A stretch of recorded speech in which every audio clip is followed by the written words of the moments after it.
advantages of doing something more than 4,000 times is patterns become super predictable.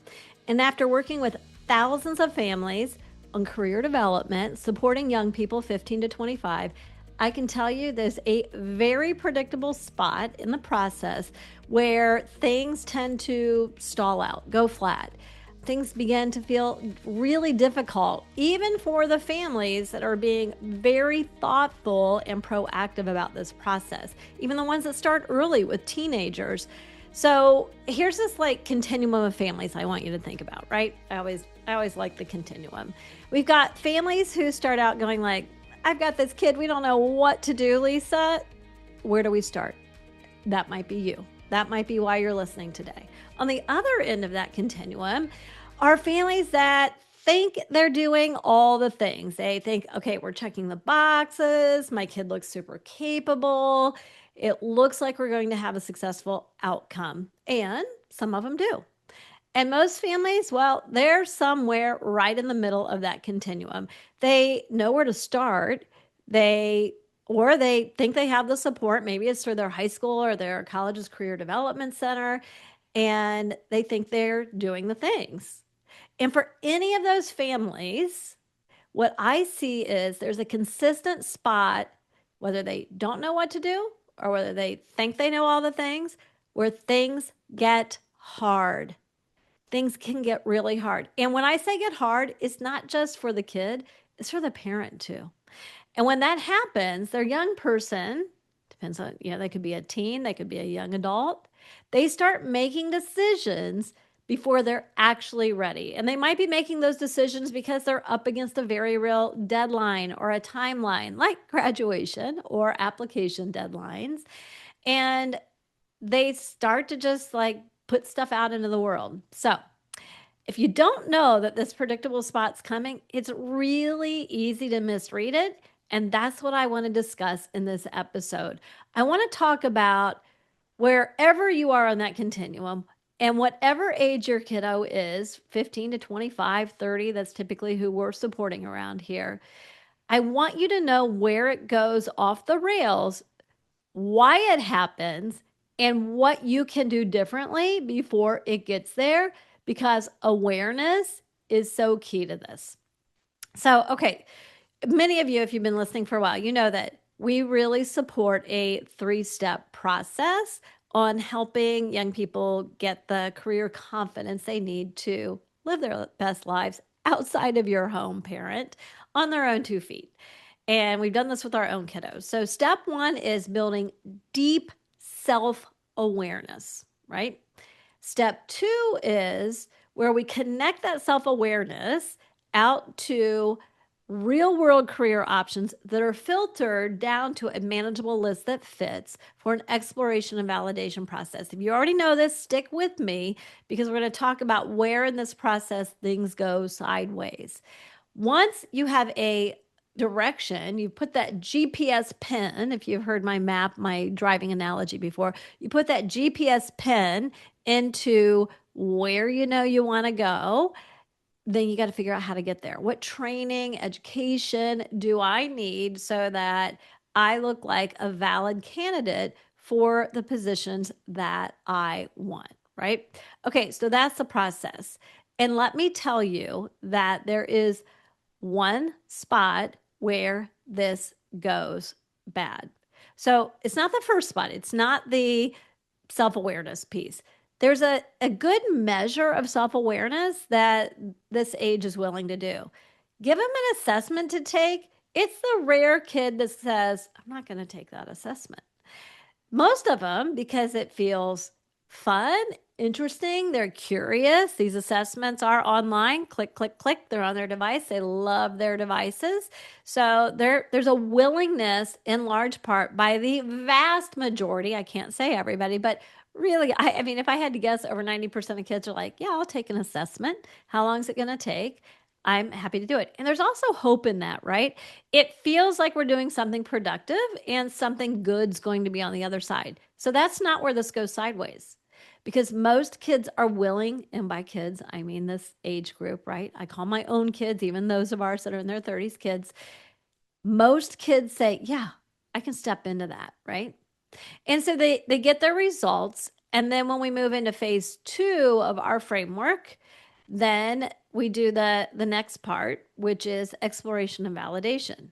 So if everybody, nearly everybody's willing to take an assessment, what I find is exploration is something that research, if you want to call it that, is something that most still, the majority, over 50% of kids are like, yep, I can do that. Now, sometimes they don't know how to do that, and that's fair. They don't have the tools, and it's hard to trust what's out there for the exploration process.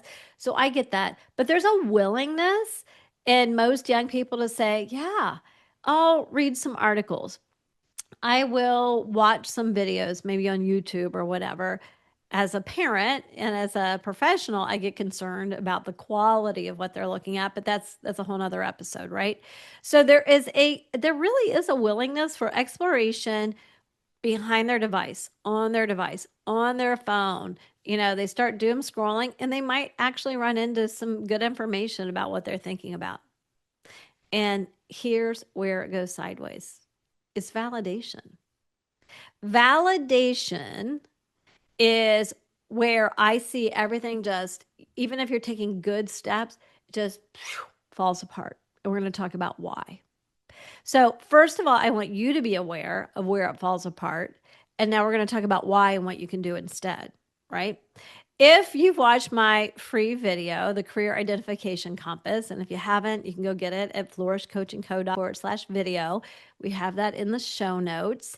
But if you've watched that, I talk about last fall in real time from when I'm recording this last fall when I had a continuous glucose monitor, a CGM, that I was wearing. And I was running all kinds of experiments. You can go watch it and go into it deeper. But here's the deal with what I call my Coca-Cola story, right? I was exploring, I was validating, and I was learning about how my body responds. And I held out hope that my beloved Coca-Cola from my younger years wouldn't create real problems for me. Blood sugar problems. I know that when my blood sugar goes up, guess what? My triglycerides go up. We have a huge family of heart disease. That's not good. And because I'm in my 50s, my waist continues to grow, something I don't want to have happen. So when I have that awareness, right, and I've validated it in the real world, now I can know when, Lisa, at Halloween time or at the holidays, you're eating a little bit too much sugar, you need to dial it back. So awareness is what will solve for this. So now we're aware. We know it's validation. Now, why is it that validation, career validation, is where things just they lose their energy? Because it requires getting out from behind their device. We teach 6 different types of real world validation. Some of them are in your home at a computer. Yes. Most of them, and the highest value ones, are out in the wild, out in the real world, talking to people about their jobs, getting a part-time job, right? Doing job shadows, landing an internship.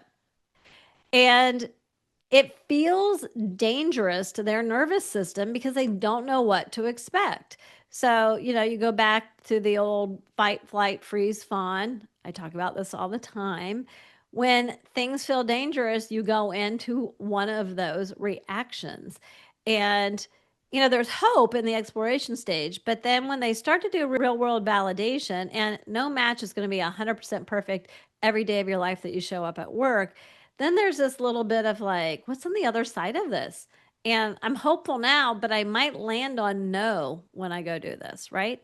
I might have to talk to an adult and I don't know how to have that conversation, right? And so that's the why. It's not that they don't want to get the hope. I have parents say, or find the job. I have parents say to me all the time, my kid's unmotivated, they're disinterested.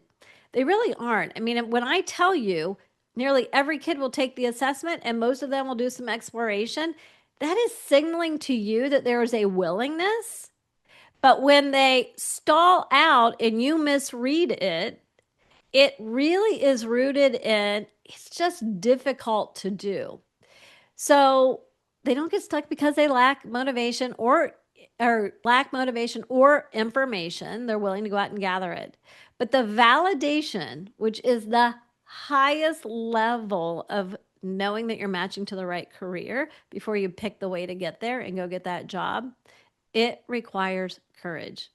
And that, my friends, is what we're going to solve for next week. So, in this episode, I just wanted to create the awareness of no matter what you're doing, if you're on the side of like, we don't even know where to start, Lisa, that's where we're listening.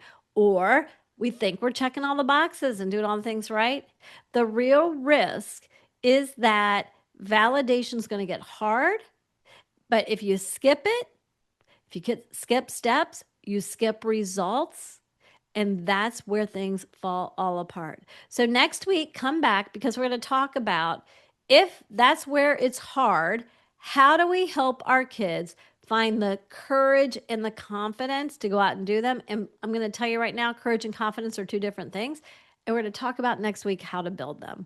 So if you want that free video where I talk about my continuous glucose monitor experiment, and I even show you one of my data graphs, but I tie it to real world career validation. Go get that video at flourishcoaching.com/video. It's also in the show notes. And can you do me a favor? And this isn't for new listeners, but if you've been following along for a while and you keep coming back to the content and you've never left me, you've never rated the podcast, or especially if you're on Apple, if you haven't given me a review and just shared with the world what's helpful about the community that we have here as launchers, those who are seeking to launch people well, do me a favor and go out and do that. I would appreciate it. It would be the best gift. So a little bit of love for your host, please. Okay, we'll be back next week to talk about how to build courage and confidence. Thanks, my friends.